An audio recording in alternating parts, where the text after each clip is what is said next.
And that's one of the things about religion that we have to remember when we're talking about that makes it such a hot topic issue is because we're talking about law. Who gets to be God? Who gets to be God's deputies? Who is the Most High? Who is the divine authority?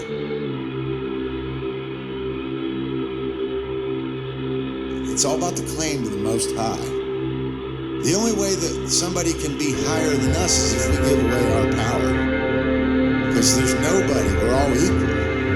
But we're not equal in our knowledge, so ultimately I think it does have to be a hierarchy, but it has to be a cooperative hierarchy like a bee colony. It's about what our value system is, what we care about.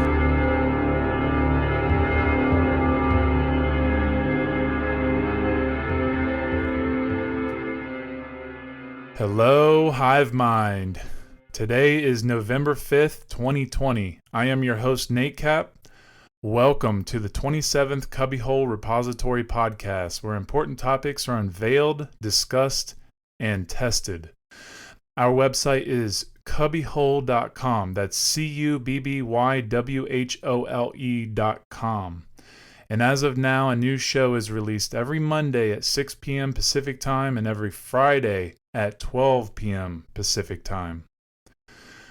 On the last show, I got into and covered the higher imagination, which is the uppercase imagination, dealing with abstract thinking and higher knowledge of self as a solid and important foundation for the expansion of the imagination.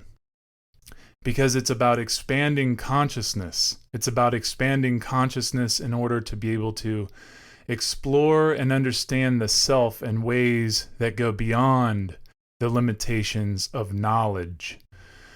But what's important here is the higher knowledge is what's required to be able to springboard further and connect the dots that can't be connected without it, without the knowledge.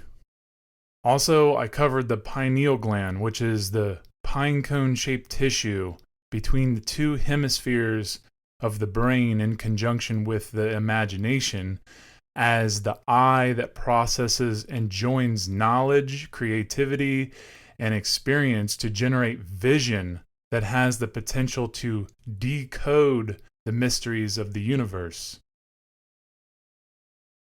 Also, on the last show, I covered how you can view the slides for these shows by going to Cubbywhole.com and clicking on the podcast button and then going to the number of the show you're listening to, and you'll see slides under the description.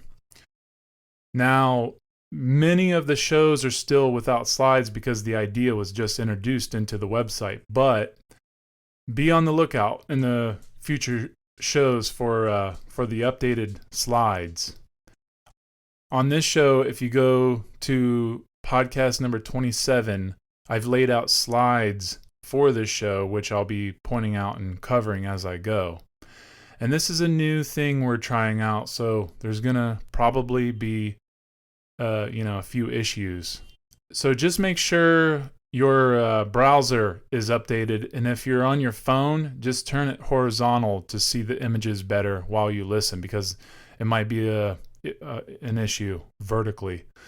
And I'm still fixing the bugs on my end, so it may take a while before it works near perfect. Okay, so today I'm going to go further into the higher imagination, or uppercase imagination, and I'm going to switch it up a bit just to help us understand how our past can help us understand the now as well as the future. And this is where higher imagination is needed most. This is what really has to be understood to really grasp the whole idea of Cubbywhole itself. We have to really think symbolically to go back in history to see the answers that have been coded and preserved for progeny and posterity. So, if you're at the slides, look at the one that says decoding with higher imagination. There's a reason why our ancient ancestors recorded the day sky and the night sky and then created archetypes like the gods Horus and Set to help humanity understand light, and dark, and to help us understand how to survive through understanding cycles. Understanding the zodiac in correspondence with our consciousness is key to re-illuminating the imagination, because it is all about seeing the parallels of light rising and falling. And what I'm talking about is the path of the sun, and there being a rhythm to the way we come up in consciousness to higher degrees to be able to see and understand the sacred symbolic language of our ancestors. This is how they, our ancestors, communicate with us from the ancient past. Something only higher imagination can achieve. Something I believe most humans have the ability to also tap into, especially about things that truly matter for the evolution of the human species. This is all about, aligning with natural law and doing the shadow work, working towards freedom and lessening the suffering in our world. Okay, so on the slide that says Reillumination of the Imagination, this is the name of my presentation I'm giving for the S.E.E.D for Growth Conference coming up next May, and it's all about going through the dark to understand the other side, to understand the light, because we can't understand the one without the two. It's like the yin-yang symbol. You can't understand the whole symbol, which is the one, without understanding the light and the dark, or negative and positive, which are the two. Reillumination is all about the hard, arduous task of, going through the dark. So going inward and finding your true care. That's what reillumination is all about in a nutshell. It's about relighting that fire, or rekindling that fire in the middle, or, in other words, relighting the pyramid within, the pyramid within.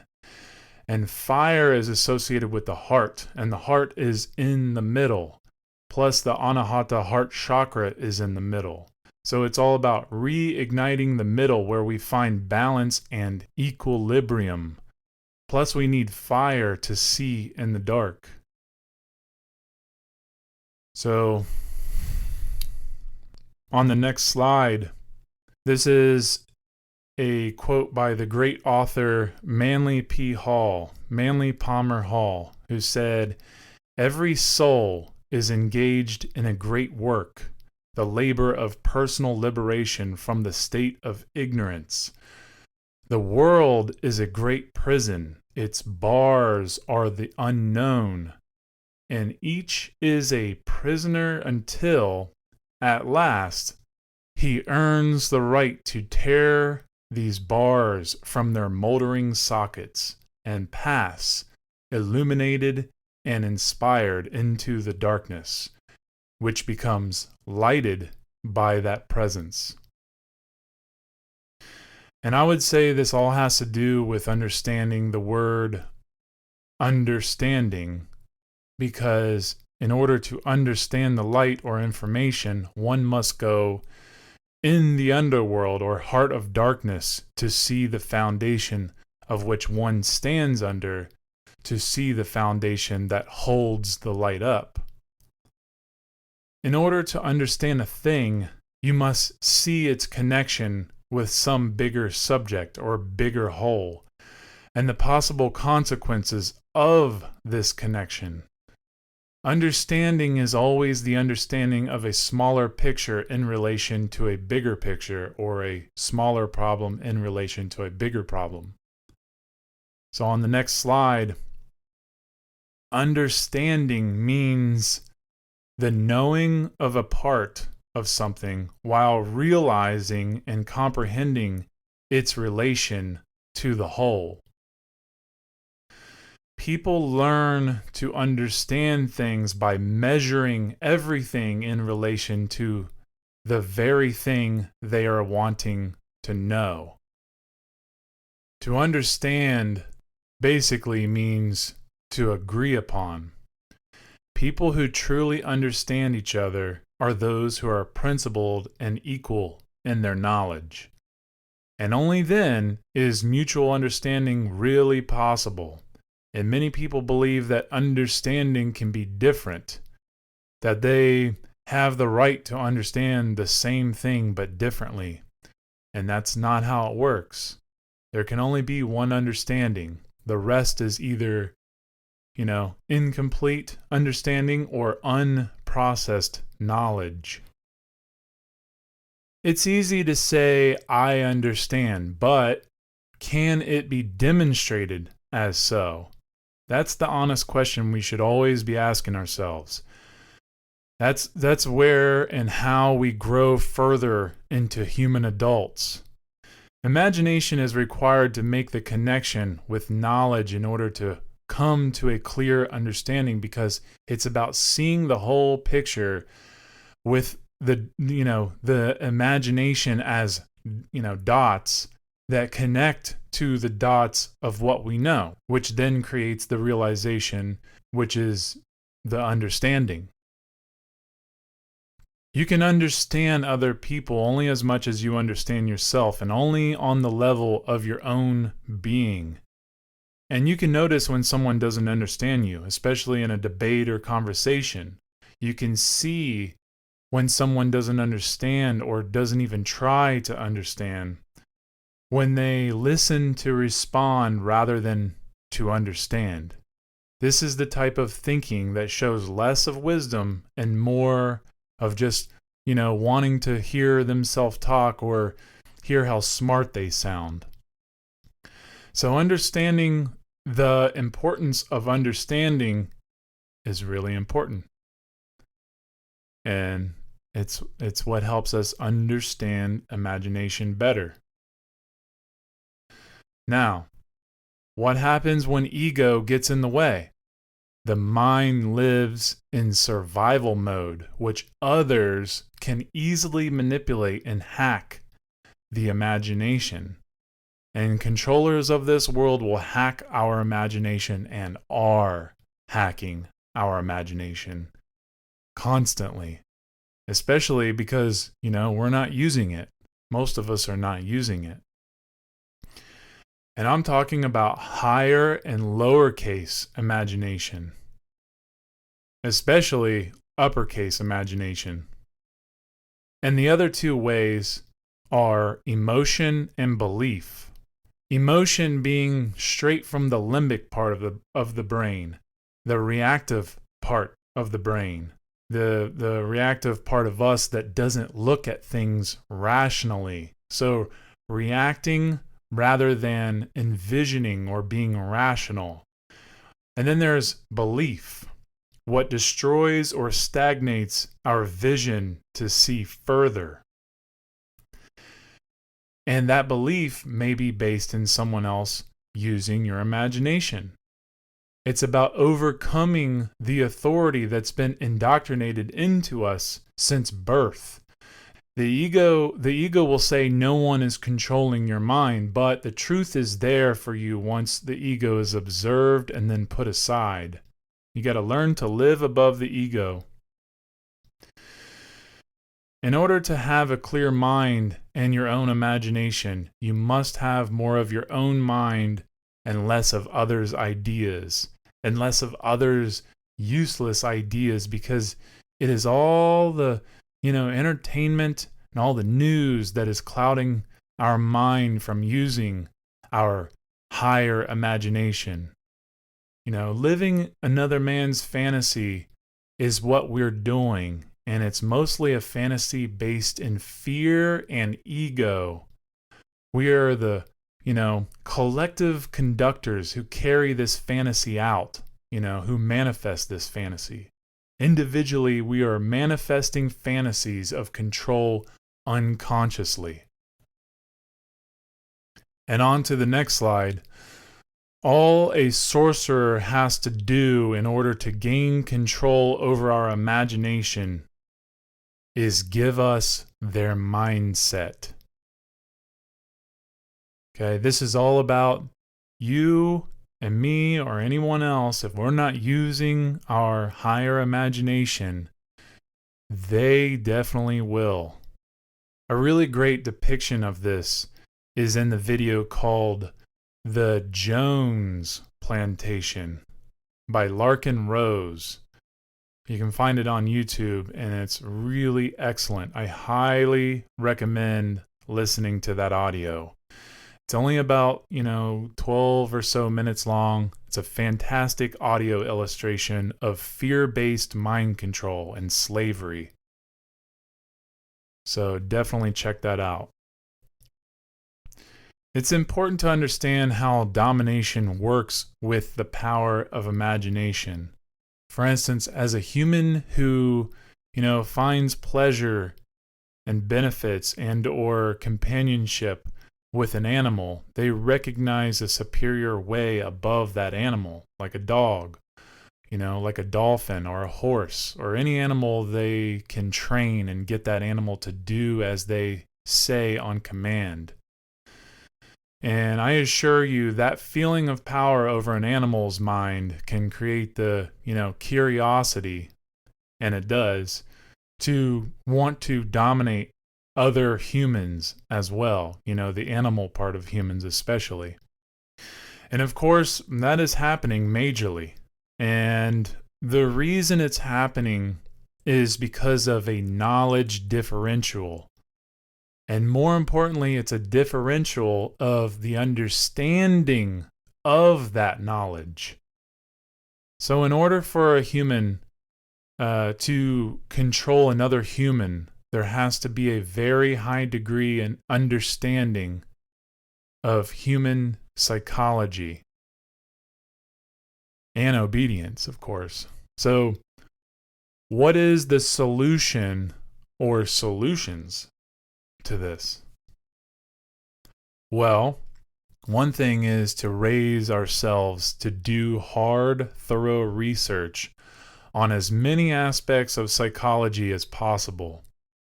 Reading the playbooks, of these type of people who put their indoctrination information right out there in the open. They put it right out in the open, and there are people who have been part of these circles of dominators who have come down and tried to help give us the warning signs and show us the playbooks as well. So, and this could even be happening consciously or unconsciously in your own circles of friends and family. People who live in ego are manipulators and controllers of others. Our education of occult knowledge, higher knowledge, is what helps us defend ourselves physically and especially spiritually. But when it comes to sorcerers, aka dark occultists, we have to understand it's a conscious subversive manipulation and public purveyance of words, images, numbers, colors, vibrations, rhythms, and symbols, which are then directed by the ubiquitous media oracles toward the limbic system of the, human brain, the sacred feminine area of the brain. Sacred feminine because it's submissive. Okay, so the next two topics I'm going to cover can help shield us from much of this type of manipulation, as well as strengthen our higher imagination. And these two topics are the ways in which we intelligently see further into and decode things. Green language and pattern recognition are two really important pieces of knowledge that generate our higher imagination when dealing with knowledge of self and trying to understand the manipulation of our psychology.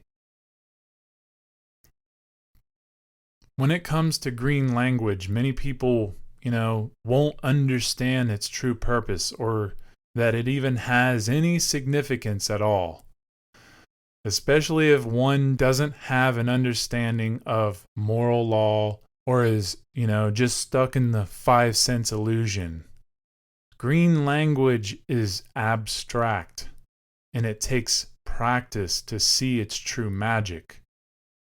If someone is coming from a purely left brain viewpoint, then this will be a little harder to understand or grasp. And I'll do my best to explain this as thorough as possible. And I only ask that you listen all the way through with a healthy, skepticism at least. And if you're coming from a purely right-brained viewpoint, I warn to, not get too carried away with words and make it all about, every word is revealing something, because that's definitely not beneficial, And yes, green language is likened to wordplay and puns, but it's much more important because it's revealing helpful hints that solidify what already is. And it's the hidden language that matters. This is 100% part of understanding the higher uppercase imagination. On to the next slide of green language. Green language is the language of openness to be able to entertain phonetic meanings of words or ideas, ranging from, making sense right away to seeming overboard or too abstract with respect to knowledge of those words or ideas that may carry a hidden code or reveal a deeper meaning.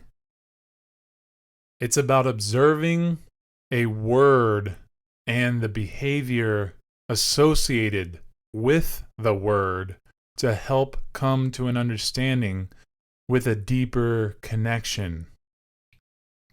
So that being said, it's okay to entertain words or ideas that might actually have no deeper meaning, because that's part of, being science-minded.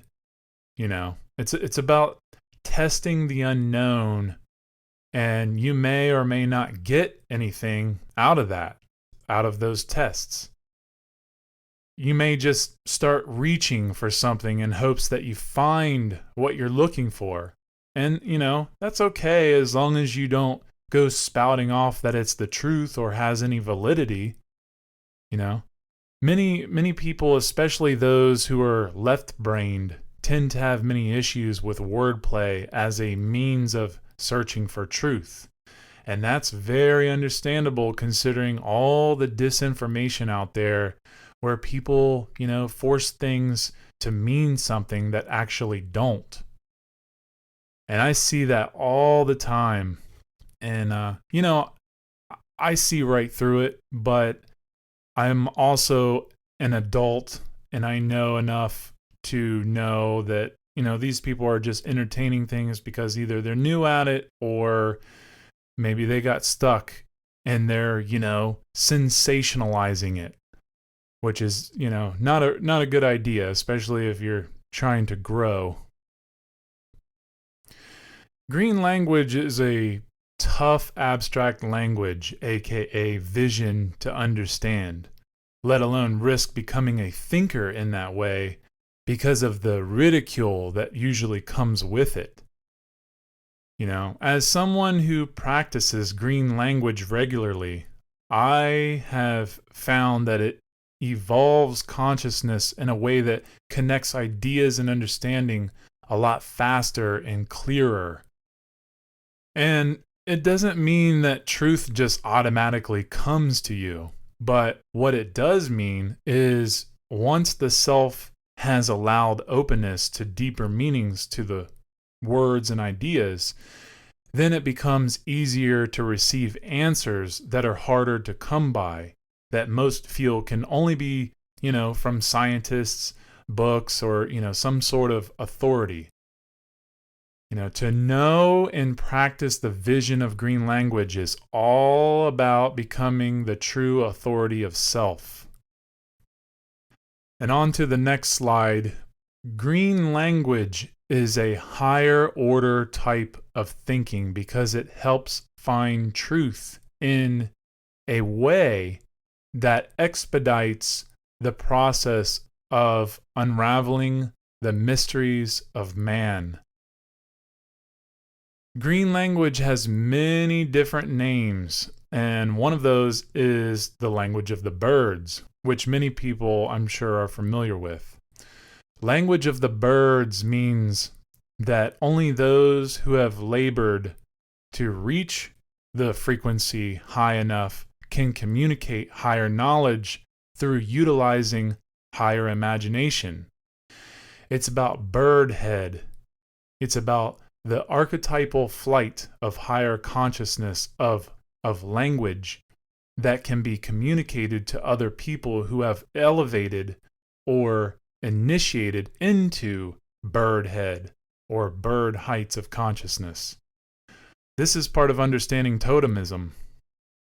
Green language is one of man's oldest spiritual technologies and part of understanding the alchemical wedding. It's also referred to as phonetic law or spoken Kabbalah, celestial language, mystical, magical, divine language, the art of light.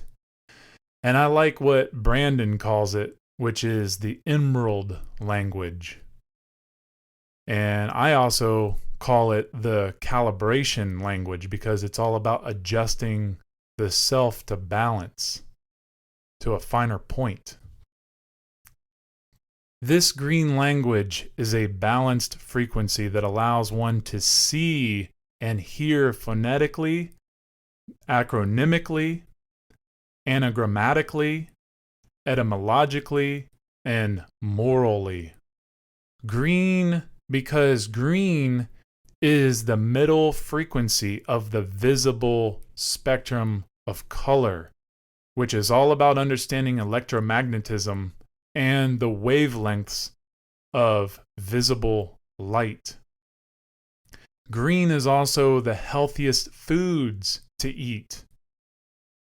And green is the color of a healthy, visible nature.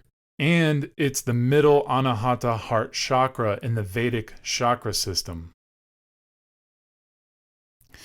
So since we're on the topics of green language and the imagination, I'll go ahead and break down imagination, which can be broke down in a few different ways that I know.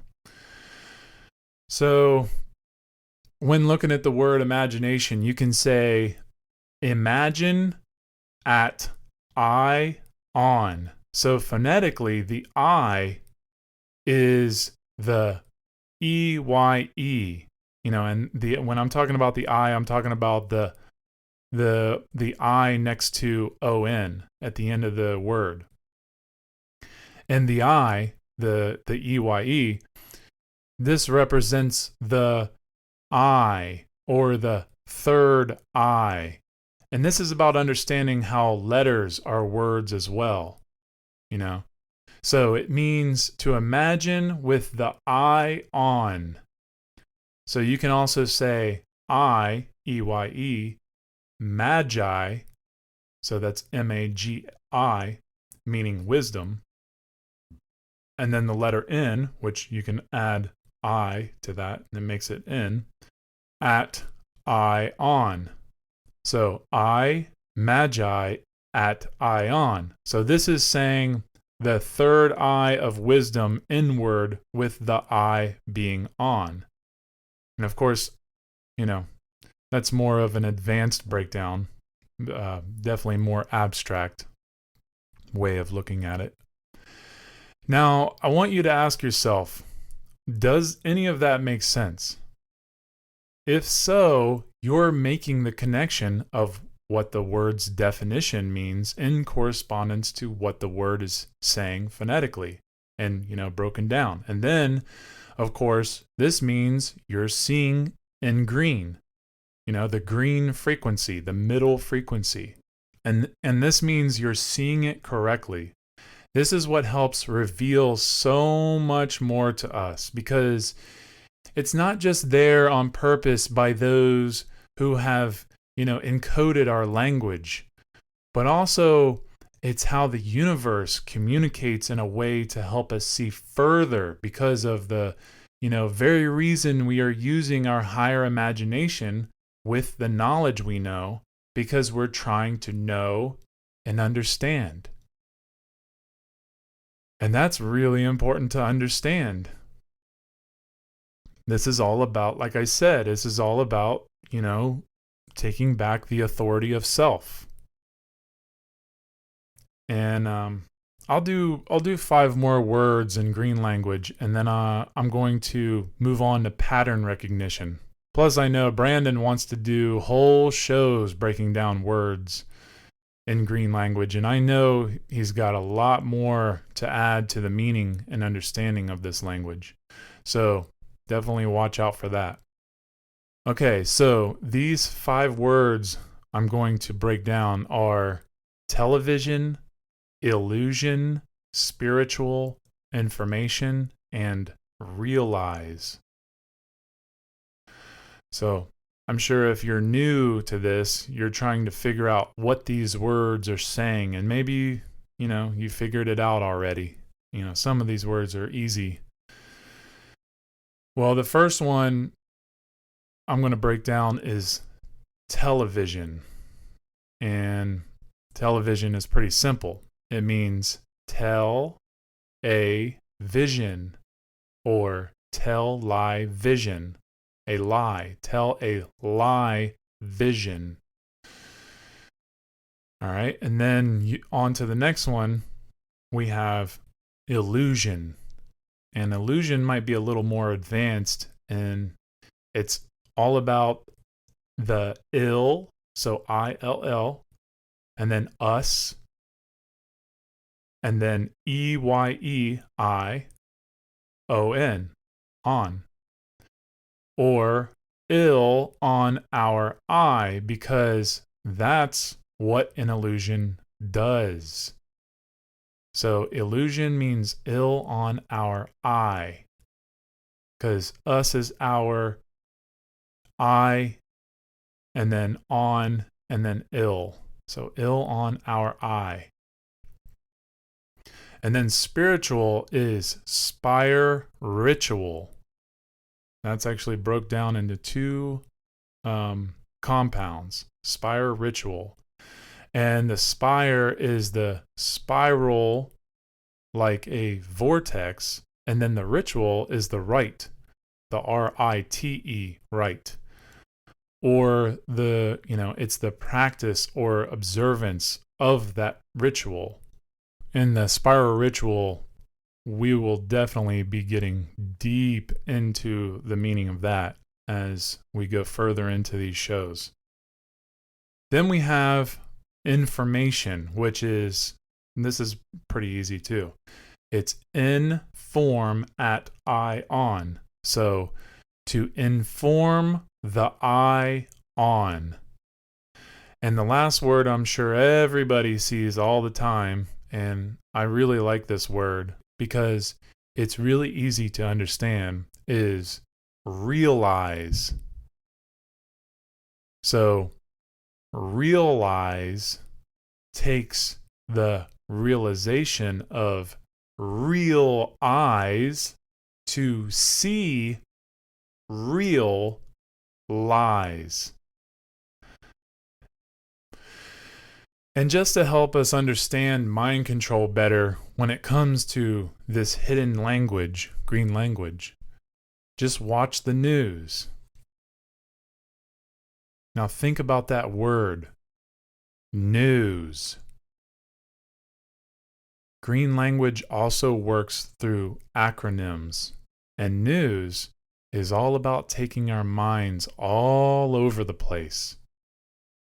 So think about north, east, west, and south, and you get the news.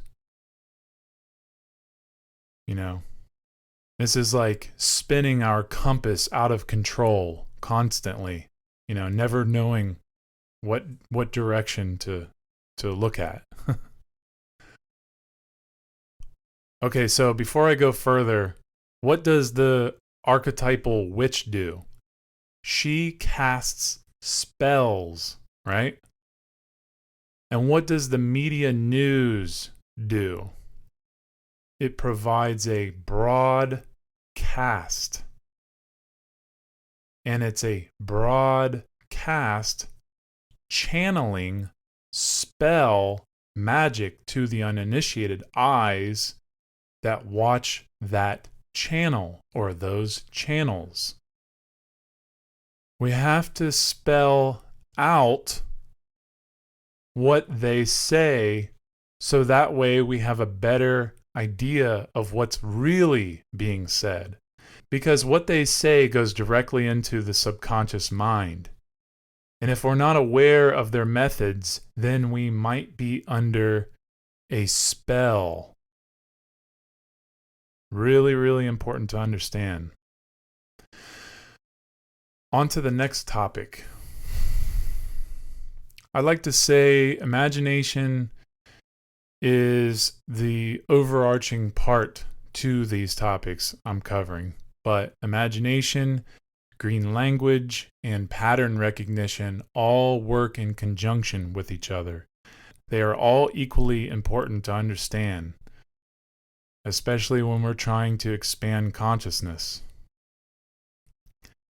When it comes to understanding green language, pattern recognition is part of understanding the process of language acquisition, which is about gaining the ability to understand how certain words and letters can speak beyond what is taught, because it goes beyond the appeal to authority. And also, pattern recognition is a right-brained function, and so is pattern memory. For the most part, pattern recognition refers to a process of the input of stimulating pattern information and then matching it with the information from long-term memory, which then causes the recognizing of the category which the stimulation belongs to. Therefore, pattern recognition depends on people's knowledge and experience, and without involving an individual's knowledge and experience, people cannot understand the meanings of the stimulating information of patterns that are received, which is then not possible to recognize patterns consciously.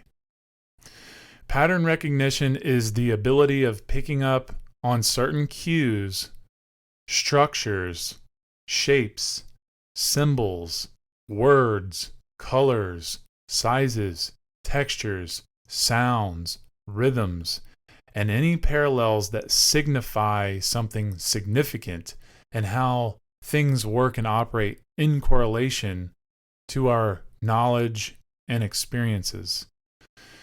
And pattern recognition is all about becoming more aware of your surroundings and is something you can constantly continue to improve on, especially if you're, wanting to really understand the world we live in. It's a crucial part of the awakening process. There are 6 main theories of pattern recognition that I find really interesting, and I'd like to share those with you. And the first is the template matching, which assumes that everything we see, we understand only through past exposure, which then informs our future perception of the external world. And the second is prototype matching, which is the idea that if, you never saw a chair, you'd still be able to recognize what a chair is because it has 4 legs and a seat. That's prototype matching. And the third is feature analysis, which is how our brains detect complex relationships between features and characteristics of the environment it operates in. And then the fourth theory is recognition by components theory, And this theory states that humans recognize objects by breaking them down into their three-dimensional geometric shapes. The fifth theory is the bottom-up and top-down processing theory, which top-down is about how we construct our perception of reality, in which these perceptions are hypotheses or propositions based on past experiences and stored information. And then bottom up is the theory that there is enough information in the environment to make sense of the world in a direct way without any hypothesis testing. And then the last theory is the sixth theory, which is Fourier analysis, which is the mathematical study of the way general functions may be represented or approximated by sums of simpler trigonometric functions. Now, I'm not going to go in depth on these theories, but it's worth noting them to have a better understanding of how pattern recognition functions. But the one I'd like to emphasize is the recognition by components theory, which is a bottom-up process proposed by Irving Biederman in 1987 to explain object recognition. According to the RBC, the object recognition theory, we are able to recognize objects by separating them into geons. And geons are the simple 2D or 3D forms, such as cylinders, bricks, wedges, cones, circles, and rectangles corresponding to the simple parts of an object. The theory proposes that the visual input is matched against structural representations of objects in the brain. That's really interesting. These structural representations consist of geons and their relations. That like an ice cream cone could be broken down into a sphere located above a cone, which is what it sits in. And this is very important to pay close attention to when studying symbolism, especially.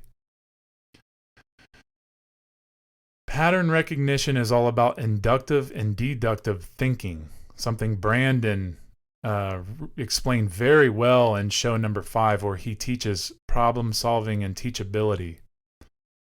So, pattern recognition and inductive thinking is a special ability of the human brain to not only find patterns, but figure out in a logical way what those patterns suggest about what will happen next.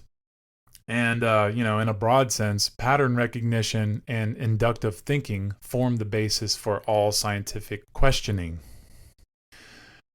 Recognizing patterns allows us to predict and expect what is coming, whether, physically, mentally, or spiritually. And when it comes to the usage of spiritual pattern recognition, I like to refer to this as what I call, and this is on the last slide, the hermetically versatile mind, which is the ability to recognize, envision, manifest, flip, reverse, cycle, mirror, measure, modify, rearrange any shape, symbol, word, idea, or archetype based on higher knowledge and experience and the utilization of the imagination in order to understand something with full clarity. And I know that might seem like a mouthful, but it's worth recognizing how important it is to understand. Because it's all about finding truth. The hermetically versatile mind is all about finding truth. This is what the phrase "to leave no stone unturned" really is all about. It's all about recognizing the patterns of a problem or mystery and doing what we can to solve it, to figure it out. Okay, guys, this episode is at its end. Hope you've found clarity and value in this show today, and you can find more shows, presentations, and news here at Cubbywhole.com. Also, please make sure to keep your eyes out for the next couple of shows as Brandon goes further into methods of manipulation and mind control. This show and the last show, number 26, were a kind of, breakup to set some needed foundations of what's to come. And this knowledge is to help us, be better prepared with higher visuals, to be able to see and understand the rest of the content we share here. And as for now, a new show comes out every Monday at 6 p.m. Pacific time and every Friday at 12 p.m. Pacific time. So stay tuned for more. Thank you, and keep transcending dogma.